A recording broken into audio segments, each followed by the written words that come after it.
Good evening student. आज हम part of speech पर चर्चा करेंगे जो कि इंग्लिश ग्रामर का एक बेस है। बच्चों, पार्ट ऑफ स्पीच का मतलब होता है शब्द के भेद। किसी भी सेंटेंस में हम कैसे पहचानेंगे कि कौन सा शब्द क्या है, इसको हम पार्ट ऑफ स्पीच के द्वारा पहचानते हैं।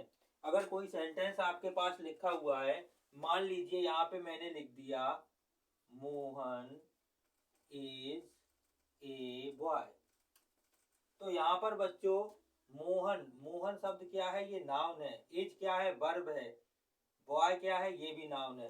तो इस प्रकार से हम पार्ट ऑफ स्पीच को पहचानते हैं, क्योंकि एक सेंटेंस जब बनता है तो उसमें विभिन्न शब्दों का प्रयोग किया जाता है, जैसे नाउन है, प्रोनाउन है, एडजेक्टिव है, वर्ब है, एडवर्ब है, प्रीपोजिशन है, कंजक्शन है, इंटरजेक्शन है। कुल मिलाकर बच्चों पार्ट ऑफ स्पीच के 8 भेद होते हैं। इन्हीं के द्वारा, पार्ट ऑफ स्पीच के द्वारा ही एक सेंटेंस की रचना होती है। तो बच्चों पार्ट ऑफ स्पीच क्या है, ये शब्द के भेद है। किसी भी सेंटेंस में वाक्य जो विभिन्न रूपों में प्रयोग किए जाते हैं, जो शब्द, उनको हम क्या कहते हैं, पार्ट ऑफ स्पीच कहते हैं। तो पार्ट ऑफ स्पीच अपने पास 8 प्रकार के पार्ट ऑफ स्पीच 8 प्रकार के होते हैं। Number 1 noun, number 2 pronoun, adjective, verb, adverb, preposition, conjunction, interjection. अब देखिए बच्चों नाउन क्या है। Noun noun is a word used as the name of a person, place और थिंग।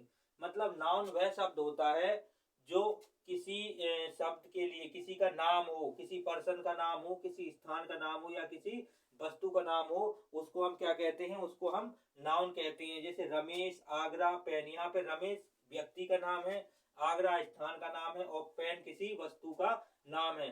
दूसरा है प्रोनाउन। प्रोनाउन क्या होता है, pronoun is a word used in place of a noun.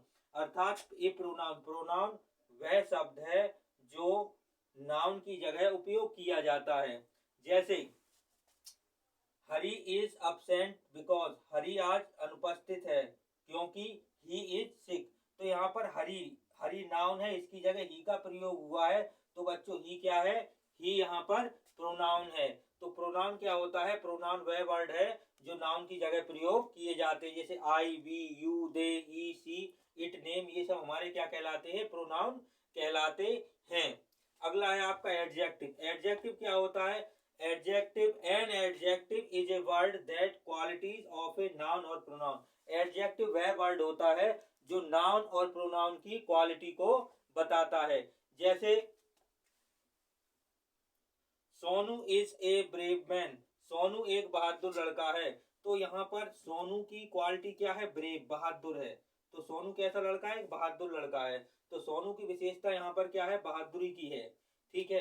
My bag is green, तो मेरा बैग यहाँ पर कैसा है, ग्रीन, हरा है। तो ये ग्रीन शब्द जो आया है ये एडजेक्टिव विशेषता है, ये बैग की विशेषता बता रहा है। यहाँ पे ब्रेव शब्द सोनू की विशेषता बता रहा है। द गर्ल वाज हंग्री, लड़की भूखी थी। यहाँ पर हंग्री शब्द जो आया है वो गर्ल की विशेषता बता रहा है कि गर्ल कैसी है, भूखी है। एक बार फिर समझेंगे बच्चों, नाउन क्या होता है, नाउन नेमिंग वर्ड होते हैं। किसी व्यक्ति, स्थान या वस्तु के नाम को हम नाउन कहते हैं। Noun is a word used as the name of a person, place और थिंग। नाउन जो है पर्सन का नाम हो सकता है, किसी प्लेस का नाम हो सकता है, किसी वस्तु का नाम हो सकता है। प्रोनाउन क्या होता है, pronoun is a word, pronoun वे शब्द होते हैं जो प्रयोग किए जाते हैं नाउन और प्रोनाउन की जगह पर। जैसे यहाँ पर लिखा Hari is absent because he is sick, तो यहाँ हरी की जगह ही का प्रयोग हुआ है, तो ही अपना क्या है, नाउन है। एडजेक्टिव क्या है, an adjective is a word. Adjective वो वर्ड होता है जो क्वालिटी बताता है नाउन की और या प्रोनाउन की, जो क्वालिटी बताते हैं शब्द, उनको हम एडजेक्टिव कहते हैं। जैसे Sonu is a brave man, Sonu एक बहादुर लड़का है। तो यहाँ पर सोनू क्या है, नाउन है, इसकी विशेषता बताई गई है कि वह कैसा है, बहादुर है। माई बैग इज ग्रीन, यहाँ पर मेरा माई बैग ये क्या है, आपका नाउन है, इसकी विशेषता बताई गई है। बैग कैसा है, ग्रीन है, हरा है। द गर्ल वाज हंग्री, लड़की भूखी थी। यहाँ लड़की नाउन है, उसकी विशेषता क्या बताई गई है, भूखी। तो बच्चों पार्ट ऑफ स्पीच आपके कितने होते हैं, 8 होते हैं। ठीक है। अब बचे हुए जो शेष पार्ट ऑफ स्पीच है वो हम नेक्स्ट वीडियो में आपको बताएंगे। आप इसको नोट डाउन कर ले। अब नेक्स्ट वीडियो में मिलते हैं।